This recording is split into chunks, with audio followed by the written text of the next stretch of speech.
guys, Paisley here.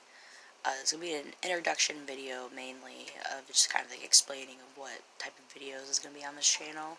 It's going to mainly be epileptic videos, awareness of epilepsy, basically like a lot of it's going to be daily life of an epileptic. I guess a little bit background story I can do. As I was found out I was born with epilepsy. I've been having seizures since elementary school. They started out as like just blackouts. I never remembered them. They just blacked out, I guess. As I got older, they went away for a bit. From what the neurologist explained, is that around 20, my brain fully developed, and when my brain fully developed, it started backfiring and misfiring and everything.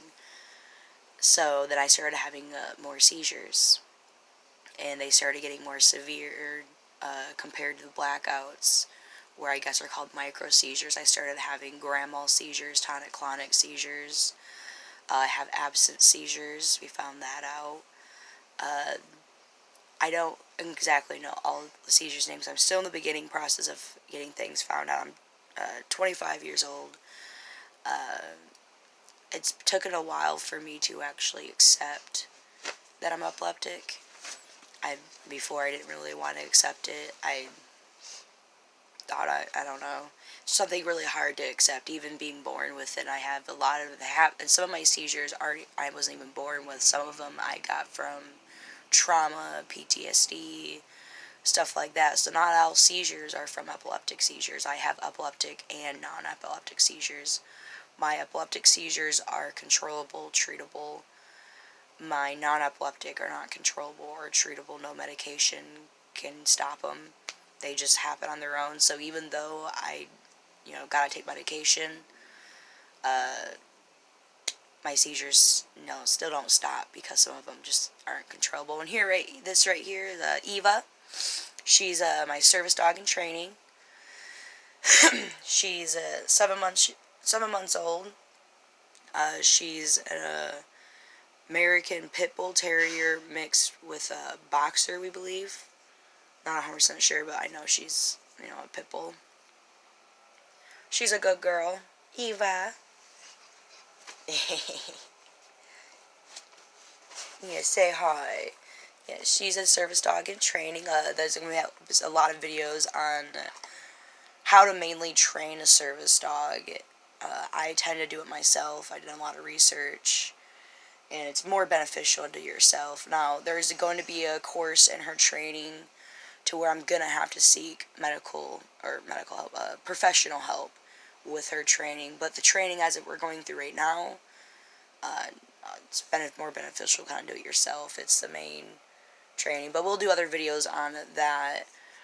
I'm going to try to keep everything organized on here from different playlists to where, it's going to be specific, like service dog training or daily life, stuff like that is what I'm going to try. I'm going to try to do this.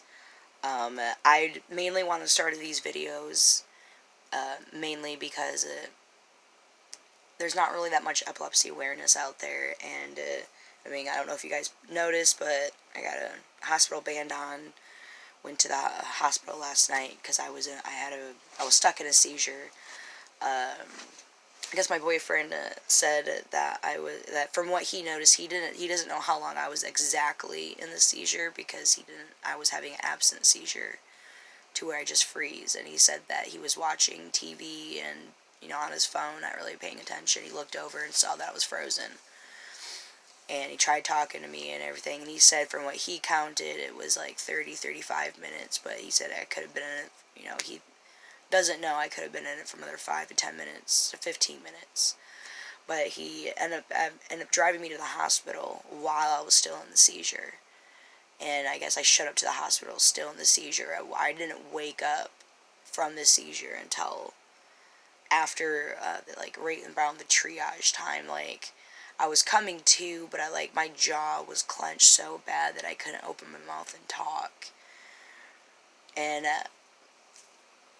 so, that's what happened last night. And after last night, was just at the hospital, you know, like, they don't really do anything for people with epilepsy. Like, as soon as they found out that I've had seizures for a long time and that I've been seen for it, they kind of just were like, okay, here's your discharge paperwork, go see your neurologist. And I'm like, my brain was just hurting so bad.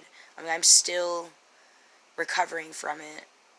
My brain still hurts. I'm still a little So this video might be but you know, that's what this channel is going to be about. It's all about epilepsy. You're going to, I guess this is also going to be a warning video, so I guess, because you're going to see me go into seizures. I'm going to try to get that recorded for you guys, just so you guys can see, just for people with epilepsy, they can see that someone else is going through it, and people who don't have epilepsy, this would be awareness, you know, to see, if you know somebody, supporting somebody with epilepsy, you can see what they go through daily. You have better understanding, more research. I always, you know, put comments below on what you guys want to learn about epilepsy, anything you guys want to learn about. I'm going to try to go as detailed as when I go to my neurologist appointments. I'm going to try to record, or if not, record immediately after or before, you know, something like that. I'm going to try to get it out, you know, it's really hard for me to explain. I'm really groggy from a seizure, so please excuse it, but I guess this would be the best time to start an epilepsy video, I guess I was thinking. I don't know, but yeah, definitely going to have some awareness, you know, on it, and more educated, because I think the more awareness we get, the better it would be for the research. I think hospitals, you know, nurses, doctors, EMTs, all of it should have more, they should have more knowledge on it, because a lot of times I've been abused by EMTs, and as soon as, like, I'm working on getting my insurance back, and once I get all of that back, then there's going to be a lot of videos. I'm going to purposely have the EMTs show up, just because, I mean, they don't do anything, but just so people can see how epileptics are treated by them, because they're not treated good. Now, they might be different on camera, probably, but, I mean, I've been shooken around, smacked, you know, screamed at. I've been told I was faking it, and all of that, and, like, I don't know, like, it's just, they need, people need to be more aware, is, I guess, what I'm getting at. Just, my brain's like, blah. But, I guess this would be the end of the video, and she's such a lazy dog. My service dog's so lazy. But, I guess, it'll be the end of this introduction video. The next video is, going to be still trying to think, I'm working on what the next video is going to be. But I'll try to put it on here soon. It might be later on today, sometime this week. I'm going to try to keep them as often as I can, especially right now. I'm going to be going through the guinea pig stage, or the Ravlat stage, where they figure out what works best for me, especially not all of mine are treatable, but see what they can do. So I'm going to be going through a lot of hard times during this period. I'm going to be going through a lot of seizures and all of that. But anybody has any questions, you know, like I said, comment below. I'll try to respond to everybody, either in comments or video response. I'm probably going to do a video response. That'll be the best. So and I'm going to, you know, and I'm going to link a bunch of different, you know, comments to the video request and everything, as, you know, as much as possible I can get to everybody. But, yes, see you next video.